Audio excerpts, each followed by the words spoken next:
আসসালামু আলাইকুম। বাঙালি রান্নাবান্নার আরো একটি নতুন পর্বে আপনাদের সবাইকে স্বাগত। আজকের পর্বে তৈরি করে দেখাবো ডিম আর 1 কাপ আটা দিয়ে অল্প সময়ে তৈরি করা ভিন্ন স্বাদের একটা নাস্তার রেসিপি। আশা করছি আপনাদের সকলের কাছে রেসিপিটা ভালো লাগবে।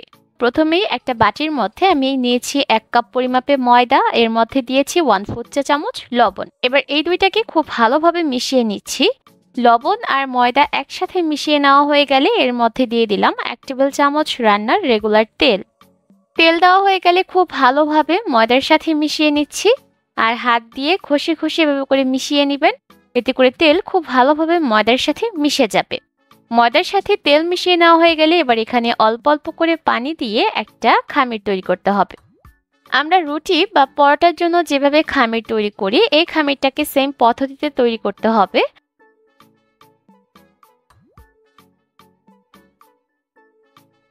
এর মধ্যে কিন্তু খামিরটা তৈরি করা হয়ে গেছে আর এটা কিন্তু এই পর্যায়ে অনেকটা সফট আছে। এবার এই খামিরটার থেকে আমি লেচি কেটে নিব। আপনি যতগুলো নাস্তা তৈরি করতে চান সেই অনুযায়ী লেচিগুলোকে কাটতে হবে। আমি যে পরিমাণ খামির ব্যবহার করেছি তার থেকে মোট 4টা লেচি কেটে নিয়েছি। এবার এখান থেকে একটা নিয়ে নিব আর বাকিগুলোকে ঢাকনা দিয়ে ঢেকে রেখে দিব। আমি একটা লেচি কাউন্টার টেবিলের উপর নিয়ে নিয়েছি আর এর চারিপাশে শুকনা ময়দা ছড়িয়ে দিয়েছি। এবার একটা রুটি বেলে নিতে হবে আর অবশ্যই কাউন্টার টেবিলের গায়ে শুকনা ময়দা ছড়িয়ে দিবেন, এতে করে রুটিটা কাউন্টার টেবিলের গায়ে আটকে যাবে না। এবার পাতলা করে একটা রুটি বেলে নিচ্ছি আর রুটিটাকে কতটুকু পাতলা করেছি আপনারা স্ক্রিনে দেখে নিশ্চয়ই বুঝতে পারছেন। এভাবে করে আমি সবগুলো রুটি তৈরি করব। আর আজকের নাস্তাগুলো তৈরি করার জন্য আমাদের প্রয়োজন পড়বে এরকম সাইজের বাটি। এবার এই বাটির মধ্যে আমি রুটিটাকে বসিয়ে দিব আর একইভাবে করে সবগুলো বাটির মধ্যেই রুটিগুলোকে বসিয়ে দিতে হবে। এবার প্রতিটা রুটির মধ্যেই একটা করে ডিম ভেঙে দিয়ে দিলাম। আর ডিম দিয়ে দেওয়া হয়ে গেলে এবার সবগুলো বাটির মধ্যে কিছুটা করে পেঁয়াজ কুচি দিয়ে দিচ্ছি। তারপর দিয়ে দিচ্ছি টমেটো কুচি। টমেটো কুচি দিয়ে দেওয়া হয়ে গেলে উপর থেকে দিয়ে দিলাম গাজর কুচি আর সবগুলো সবজি একটু মিহি কুচি করে কেটে নিতে হবে।